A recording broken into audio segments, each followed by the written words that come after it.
Muchas veces decimos que el libro supera a la película. ¿Y por qué es esto? ¿Por qué utilizo este ejemplo? Y es porque en muchos casos podemos ver que las presentaciones escenográficas no se comparan con el contenido literario de la obra. Y esto me parece interesante, concatenarlo con la ejecución y la práctica en el tema de derecho. ¿Por qué? Porque puedo hablar por mi experiencia personal, y es, al no tener conocimiento de absolutamente nada de derecho, pues digamos que llegué a normalizar muchas situaciones que vulneraban mis derechos. Entonces, en mi ignorancia, pues las promoví, podemos decirlas. Cuando me fui empapando un poco del tema de derechos y empecé mi carrera y mis estudios, me empiezo a dar cuenta que doctrinariamente pareciera que tenemos un camino trazado, estandarizado y a prueba de fallas. ¿A qué me refiero con esto? En la doctrina es impecable la manera en la que, ante la ley en el papel, se resguardan nuestros derechos y nos vemos completamente garantizados de recibir una protección en cualquier momento de nuestra etapa de la vida hacia nuestros derechos inherentes como personas humanas, los derechos humanos. Pero al mismo tiempo, mientras me voy adentrando en el mundo del derecho y voy conociendo y voy estudiando, empiezo a vivir una situación cara a cara con nuestro sistema. La forma en la que se trabaja la implementación de la ley, el sistema de justicia, y me empiezo a dar cuenta que hay una disruptiva ahí entre lo que estudio, lo que dice la norma y la aplicación. Entonces, en esa etapa de mi vida, que fue hace unos cuantos añitos, me empieza a generar malestar, dudas. Es decir, yo decía, ¿por qué voy a estudiar una carrera que al final no se respeta, que no se trabaja, que no es lo que debería ser? Y bueno, es por esta razón que inicié con esta frase de: el libro es mejor que la película. Y es porque en el derecho podemos ver que sí es así. Nosotros como guatemaltecos, tenemos muchísimos cuerpos legales que aparentan tener el resguardo total sobre nuestras necesidades y sobre las obligaciones que el Estado le corresponden, que le atañen. En nuestra Constitución podemos encontrar los derechos inherentes a la persona, el respeto, la seguridad, el trabajo, la alimentación, la educación.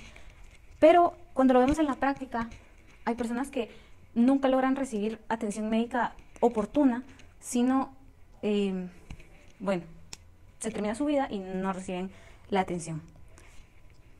Mucho se habló hace un tiempo del tema de los bloqueos.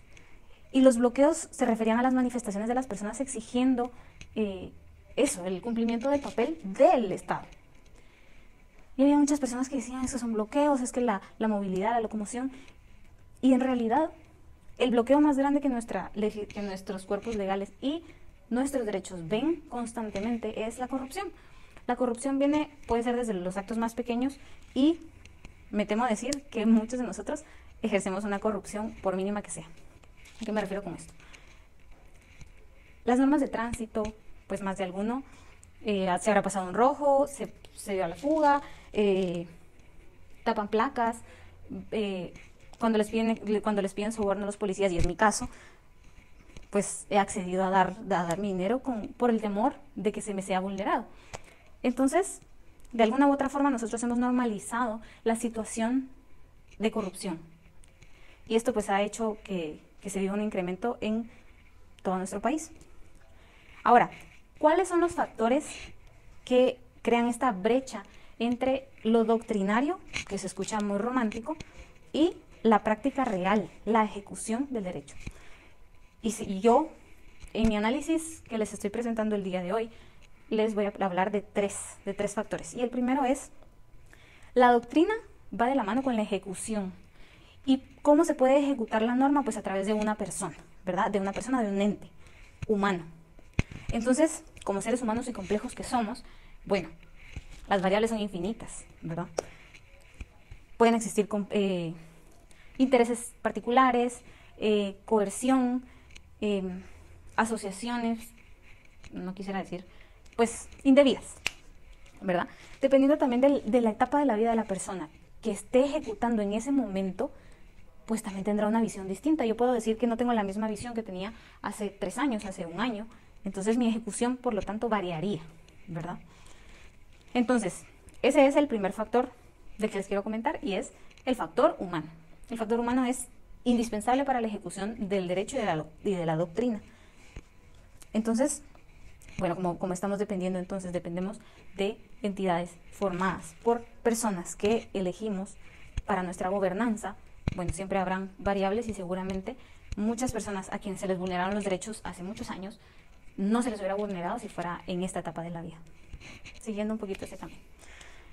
Como segundo punto, como segundo factor, diría que es esto de la normalización de la corrupción. Podemos decir que desde nuestro lugar de privilegio que tenemos como estudiantes de derecho, porque estamos en camino a conocer el derecho, tenemos la accesibilidad a una educación superior y hemos tenido la posibilidad de estudiar toda nuestra vida hasta el momento. Tenemos libre locomoción con vehículos propios, tenemos la facilidad de no necesitar trabajar para poder mantener nuestros estudios. ¿Y por qué nuestros padres pagan nuestros estudios en muchos casos? Bueno, pues buscando que nuestros hijos tengan una mejor opción de vida que la que nosotros tuvimos. Entonces les vamos a dar a nuestros hijos esto. Esto es una realidad que vivimos un porcentaje mínimo de nuestra población.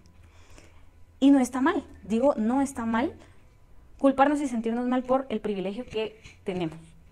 Lo que digo es que no debemos, que es parte de nuestra responsabilidad, la perpetuación de la corrupción, que seguido de la corrupción pues viene la vulneración de nuestros derechos humanos. Entonces lo que mi punto trata de explicar es que debemos ser conscientes en nuestro diario vivir que nuestra realidad no es la realidad de nuestro país.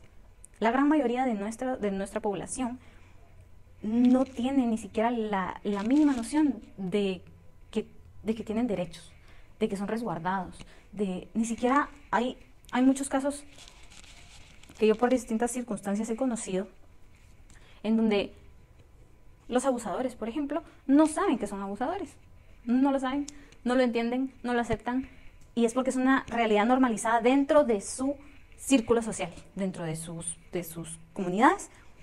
Es algo normal el violentar, digamos, sexualmente a las mujeres, porque esta es su costumbre. Entonces, esto solo es un ejemplo para ponernos en contexto un poquito de que nosotros vivimos una realidad totalmente aislada de lo que representa nuestro país. Nosotros tenemos la oportunidad de tener acceso a medicina, a la salud privada, pero esa es una realidad que no viven muchísimas personas.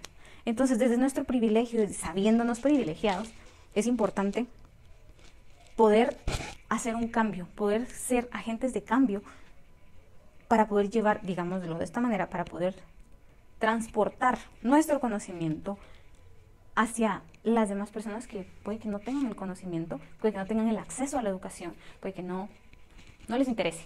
Muchas veces pues no les interesa. Pero es importante sabernos merecedores del respeto inherente que tenemos como seres humanos y de transmitir eso a todas las demás personas que están dentro de nuestro círculo, porque entonces esto genera una ola de crecimiento, de necesidad de hacer las cosas bien, de exigir lo que se nos debe como país. Nosotros pues depositamos por medio del sufragio pues quienes nos representan legalmente, y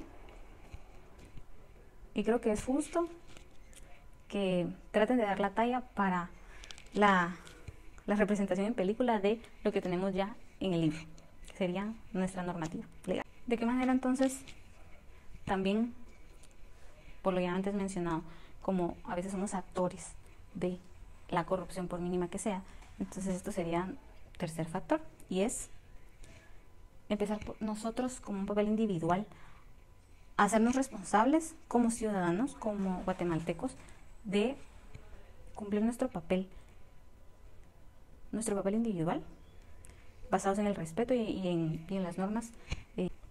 Obviamente la información es algo que debe ser de dominio público, de información de derechos, pero ¿cómo? Si la mayoría de personas en nuestro país no pueden leer, no van a estudiar, no, lo único que intentan es sobrevivir día a día y es una realidad dura que vivimos, pero que ignoramos. Así que esta es mi presentación sobre la necesidad de una integración entre la doctrina romántica y la ejecución del derecho. Mi nombre es María José Añíbaro y ha sido un gusto.